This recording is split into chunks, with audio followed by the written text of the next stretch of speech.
বেশ কিছুদিন ধরে পাকিস্তান ক্রিকেটে আলোচনার বিষয় দলটির নতুন কোচ নিয়োগ। মেনিন গ্রিনদের নতুন কোচ কে হবেন তা মোটামুটিভাবে নিশ্চিতই ছিল, তবে আনুষ্ঠানিকভাবে এবার বাবর আজমদের নতুন কোচের নাম ঘোষণা করল পাকিস্তান ক্রিকেট বোর্ড।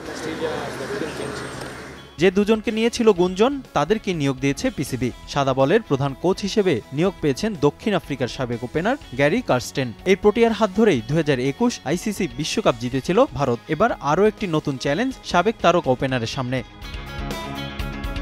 ৪৯ বছর বয়সী গিলেস্পির কোচিং ক্যারিয়ারও বেশ সমৃদ্ধ। ইউসিবির লেভেল ৪ পর্যায়ের কোর্স করা সাবেক এই পেসার ইয়র্কশায়ারকে দুটি কাউন্টি চ্যাম্পিয়নশিপ জিতিয়েছিলেন। এছাড়াও Adelaide Strikers, Sussex, South Australia ও পাপুয়া নিউগিনির কোচের দায়িত্ব পালন করেছেন। ৪০২টি আন্তর্জাতিক উইকেটের মালিক বিশ্বকাপ জয়ী সাবেক পেসার।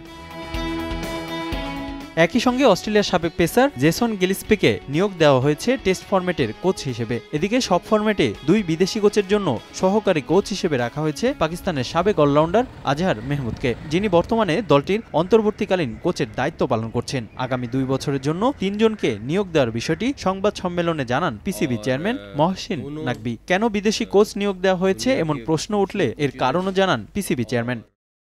জাতীয় দলের জন্য সবসময় শীর্ষ পর্যায়ের সুযোগ সুবিধা নিশ্চিত করতে চায় পিসিবি। ক্রিকেট বোর্ডের কাজ অর্থ জমা করা নয়, ক্রিকেটের উন্নয়নে আমরা অর্থ কাজে লাগাতে চাই। আমার বিশ্বাস 2 কোচের অভিজ্ঞতায় আমাদের ক্রিকেট দল আরও সমৃদ্ধ হবে।